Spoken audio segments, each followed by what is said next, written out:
Okay guys, to remove the center console, first thing you want to do is these cup holders, you just kind of wiggle them out. That comes up. Then in here, you have a 10 mil. So grab yourself a ratchet and unscrew that. So I'm gonna do that, see you guys in a minute. Okay, see I got that out. Very, very simple. So now, this was in here. Got a little screwdriver, got that out. So you got 2 torque specs in there. See, it looks like that. It's either a 27 or an 8 or a 28, depends on the year. And you basically unscrew these. So I'm gonna do that. See you guys in 1 minute. Okay, now that we got those out, we need to remove the shift knob. If you have an automatic transmission, I'll show you how to do it.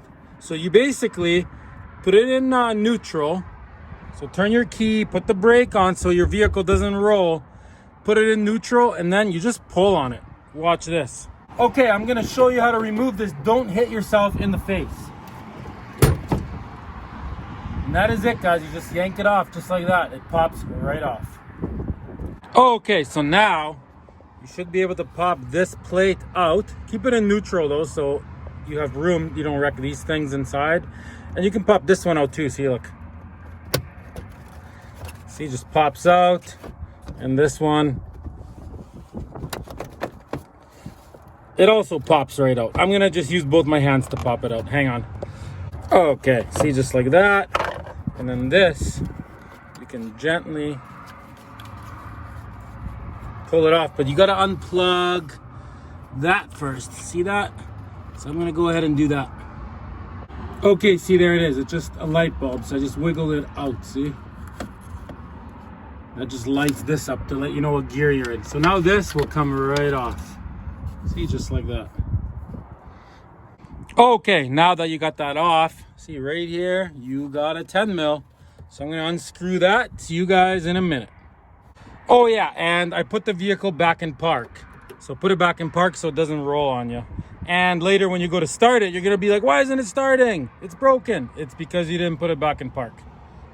Okay, so now that I got that out, super simple. I did have to put it in 4 low to get this knob up. This whole thing, see, just comes right out, guys. Okay, let me show you the next step here. Okay, almost done here. Got to pull that out now. So you will notice right here, see, you got to press these 2 little tabs together and pull this down. That will release these wires. And also, see, there's a plug like that. So you got to unplug that and unhook this, and then this whole thing will just come right up. So I'm going to do that right now. Sure, there's a lot of wires going to this thing. All right, Jeep friends, and just like that, it is out. And if you want to see this whole entire Jeep get restored, check out the fender conversion right there. Woo! Subscribe and like this video, and then you will see more. So I hope you guys subscribe, and I hope you guys check out the playlist and watch all the episodes on the Jeep restoration. Thanks for watching, guys. Till next time, everybody.